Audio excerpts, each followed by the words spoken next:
Nous sommes en 2013, après l'échec retentissant du Modus, Renault doit trouver vraiment une solution. Et on a l'idée qui vient du cousin japonais, le fameux Juke, qui prend un essor fulgurant auquel on ne s'attendait pas. Et donc on a l'idée de faire le Captur. On prend les bases d'une Clio 4, on prend l'intérieur, à peu près le même design, mais on le bodybuild, on le fait en SUV citadin. On lui intègre donc la fameuse calandre propre à Renault. Celle-ci, c'est la version restylée, donc on a la version avec ces fameux C-Shape. Mais ce n'est pas la version qui nous intéresse. Celle qui nous intéresse, c'est vraiment ce nouveau Captur. Enfin, nous l'avons entre les mains. Nous remercions d'ailleurs Renault Gap, que vous voyez juste derrière. Et donc, ça y est, on a les fameux C-Shape. Alors, des vrais C-Shape, parce qu'ils ne sont pas en bas de la calandre. Ils sont vraiment intégrés, ce sont vraiment des vrais feux. Et donc on a ce fameux toujours énorme losange qui vient trôner au milieu de la calandre. Et donc on a pas mal de petits inserts de chrome. Alors c'est pas la version initiale, c'est la version Intense, c'est les 3/4 de la gamme, c'est-à-dire qu'on est quasiment sur le haut de gamme. On a des jantes qui sont exclusives. Et on a une super couleur un peu dorée, c'était la couleur de lancement de ce fameux Captur, qui donne vraiment un aspect très dynamique, qui va se rapprocher un peu du orange tonique qu'on a par exemple sur la Clio 5. Revenons sur le Captur 1 version restylée. Donc comme je le disais, c'est vraiment consensuel, c'est un peu passe-partout. On a un énorme Captur qui est apposé en chrome. Et voilà, c'est un design qui n'est pas vraiment sexy, qui ne donne pas envie de conduire la voiture. On repasse voilà, sur le Captur 2. Et alors là, c'est vraiment là que on voit la différence entre ces deux générations en fait. On a des feux qui sont vraiment étirés, qui viennent presque rejoindre le logo central, comme on verra peut-être sur la Mégane ou sur la Talisman. On a cette fois un Captur écrit en lettres, sans vraiment ce jonc de chrome qui faisait vraiment finalement presque un peu vulgaire, parce que posé comme ça. On a un fameux diffuseur, voilà, imitation alu. On a vraiment une vraie montée en gamme sur ce Captur, et c'est flagrant vraiment sur l'arrière. On a une concurrence aujourd'hui dans les SUV, notamment dans les SUV citadins. Il faut donc trouver une solution, et donc la concurrence fait que chaque marque en fait est forcée d'innover au niveau de la technologie et surtout au niveau du design. Et c'est vraiment, je pense, le gouffre. On voit un gouffre en fait au niveau du design entre ces deux Capturs. Et là, c'est vraiment, on voit l'évolution de Renault qu'ils ont pris et qu'ils sont en train de prendre pour le futur.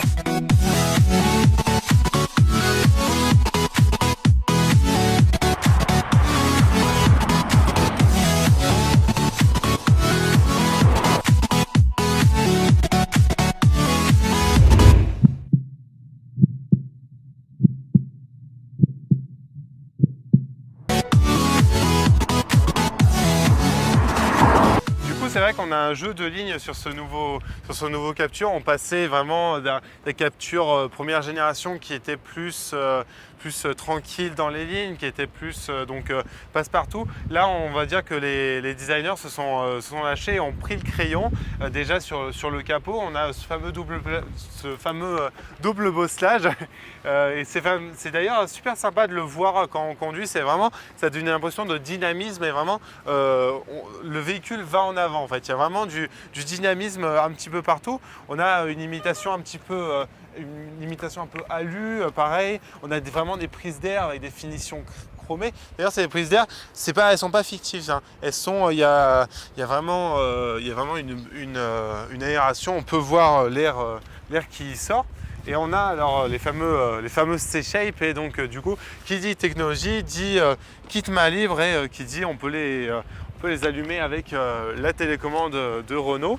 Donc pas besoin de clé comme sur toutes les nouvelles générations de Renault et en général des nouveaux véhicules. On a, alors j'adore cette petite barrette qui donne vraiment, elle est pas sans rappeler un peu le Duster, hein, son cousin.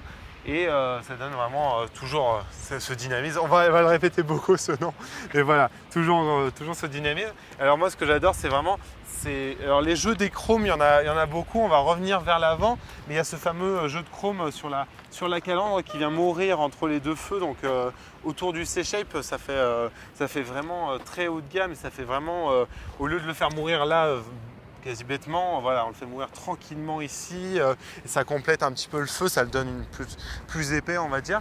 Et alors, le capot, les portières sont plus tranquilles. On a une légère vague ici, on a une légère inclinaison qui vient être créée par la garde-roue avant et donc vers l'arrière aussi.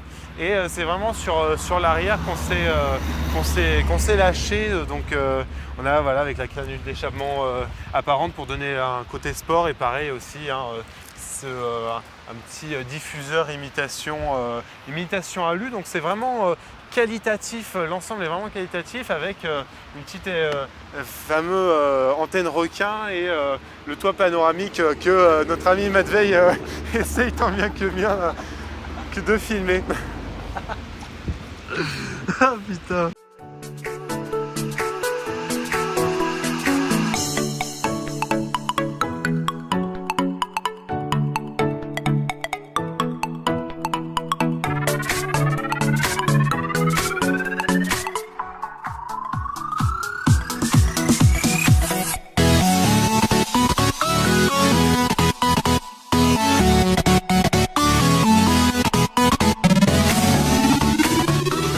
À l'intérieur de ce Capture 2, alors c'est pas une surprise puisqu'on retrouve quasiment à l'identique l'intérieur de la Clio 5 qu'on a pu tester sur la chaîne, donc on va pas s'éterniser sur l'intérieur. Voilà, on a cette fameuse tablette tactile qui trône au niveau de la planche de bord.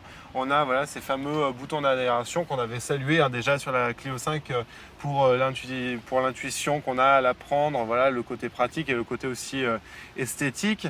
On est sur une finition intense, donc on est au niveau de la gamme du Capture, on est au niveau des 3 quarts, c'est-à-dire que juste au-dessus, il y a la finition initiale, mais voilà, il y a quasiment tout, il y a tous les accessoires technologiques au niveau, il manque juste quelques accessoires de la finition initiale, mais on a tout vraiment ce que sait faire le Capture et Renault en général.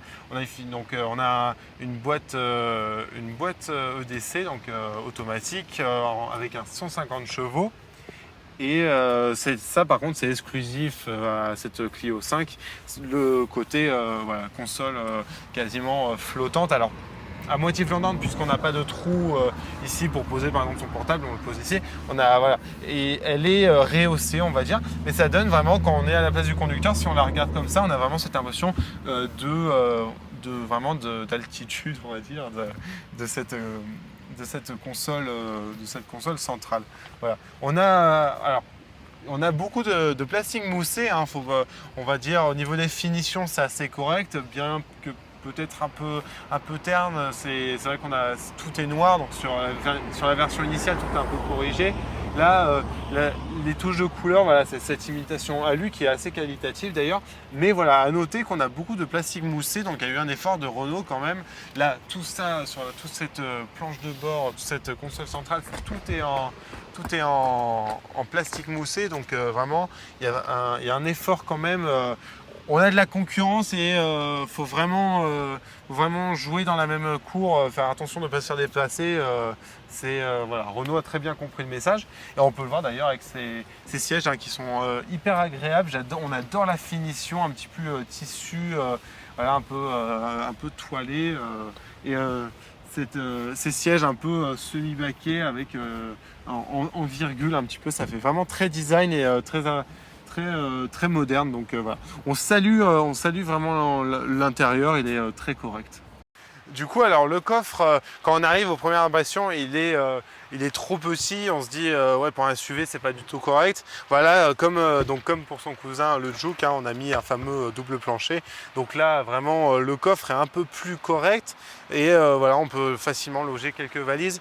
Mais le coffre est peut-être un peu petit pour la catégorie. On l'aurait vu peut-être un peu plus grand. Alors on va se diriger maintenant vers les places arrière. Et alors là, déjà, Alors, on a mis sur c'est Matvei qui conduisait, hein, donc à peu près 1m80, 1m85 de gabarit, on va dire. Et alors là, pour moi qui fais 1m90, c'est vraiment exigu. Et c'est vraiment, alors c'est vraiment cette partie décevante en fait de ce nouveau Capture.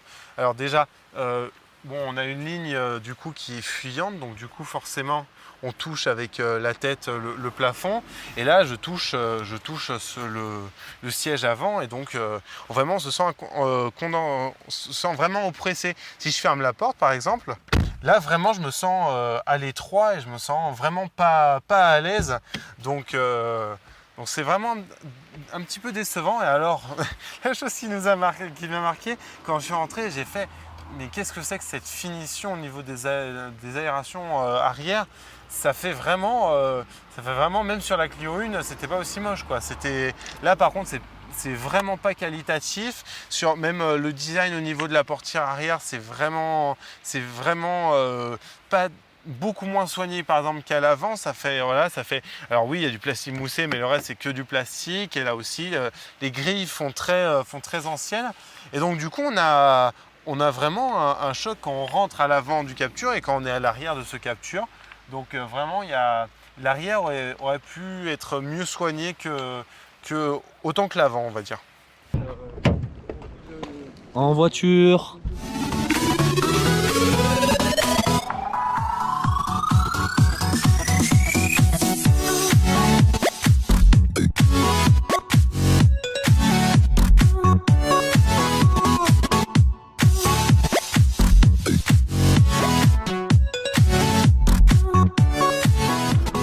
Alors, premier voyage? Bon bah du coup, pour avoir testé ce Renault Capture, eh ben, j'apprécie beaucoup. En termes de design extérieur, moi personnellement, c'est pas ce qui me plaît le plus, mais franchement, en termes de conduite, j'ai vachement été bluffé par cette machine, quoi. Franchement, ce petit SUV, enfin petit, je pèse mes mots, mais vachement plaisant à conduire. En termes de conduite sur route, c'est impeccable, quoi. Ça tient vachement dans les virages, tout ça. On est dans un SUV, donc c'est bien sûr plus haut par rapport à une voiture sportive ou quoi, mais ça tient la route, quoi. C'est hallucinant. On est sur un modèle de 150 chevaux, et puis moi j'ai pris vachement de plaisir, quoi. Que ce soit en termes de conduite rapide ou quoi, en termes de conduite, on va dire, assez dynamique, assez sportive, c'est un régal, on est sur un SUV et j'ai adoré. Après, au niveau du volant, je trouve qu'on a une conduite assez précise, le volant est assez ferme, donc du coup ça c'est vachement bien. Au niveau des suspensions, je les trouve, c'est le bon compromis, elles sont pas trop souples ni trop rigides. Donc du coup, quand on va sur du tout-terrain, ça fait l'affaire. Et comme je l'ai dit, quand on veut arriver peut-être un peu fort dans des virages ou quoi, et ça le fait aussi, quoi. Modèle de 150 chevaux, avec ce modèle-là, c'est largement suffisant. Donc voilà, très bonne expérience avec cette voiture. On est sur une boîte auto, donc quand on veut doubler, la boîte auto, elle met un petit temps, d'accord? Mais une fois qu'on a la puissance, la bête elle est lancée, quoi. On l'arrête plus, c'est génial.